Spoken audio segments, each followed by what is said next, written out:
Jax is back. Can you give us an update on where he is, how you plan to use him, as we notice he's not in the starting lineup today? He's not. Today, the roster's expanded, so Sean Reynolds is part of the expansion of the roster, so welcome Sean back, and of course welcome Jackson back. We feel like he's really, really close. He just got through running the bases today. I've got the feedback I've gotten initially, but literally on the way out here was positive. So there's a good chance he can be participatory today and available. And if it really checks out and he recovers well, there's a great chance he'll be in the lineup tomorrow. Can we talk a little bit about Michael King and where he is right now in the progression? Last time I spoke with you, you were trying to evaluate the next steps. Any progress from your end there? He's throwing actually probably just got through throwing as well. He got a lot going on.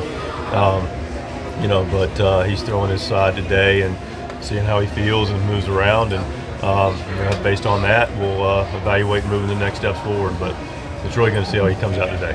You were talking before about him covering bases or backing up bases, doing a little more cutting and harder running. Is that something that's still in the works, or is that something he might even do today? I think that's something he's going to do today.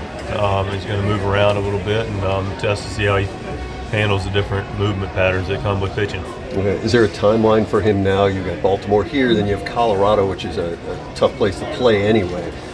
Any thought to when he might, if he checks out, when he might appear? No. I mean, based on when he checks out, I do have an idea, but we haven't finalized anything. But we have some thoughts, but that's just what they are.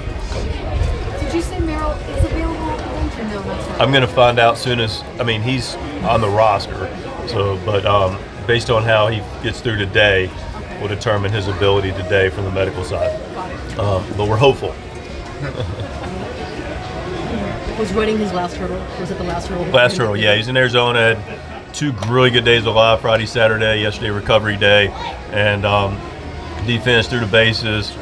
Today's more, first and thirds, contact play, other things, or some of the things that would take place in the game.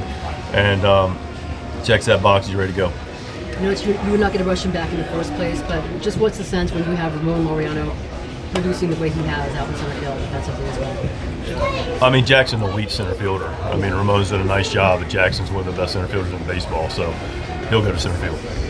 Oh, no, I'm sorry. I meant the question was, when you have Ramon performing the way he has offensively, just how nice it is that you can go ahead and rely on him and not have to worry about rushing Jackson back. Oh, yeah, no, that's great. Yeah, Ramon's been fantastic. We've missed Jackson, but, Ramon's been great. Sheets has been fantastic. We'll have a real decision to make, but we'll have a real good option off the bench as well, because we run out of positions for really good players. But, Laureano's done a great job, and, we've been able to compete very well without Jackson, but glad to have him back when he gets back. Here on September 1st, how vitally important are these games? 1 month left of the regular season. You guys play really, really well at home, especially coming off a disappointing road trip like that. Yeah, road trip wasn't, what we wanted, but we're in a great spot starting September, and we expect to dominate this month. Marty just got to 1,000 hits as a Padre. What does it mean? Another milestone here in San Diego for a guy like him for the clubhouse.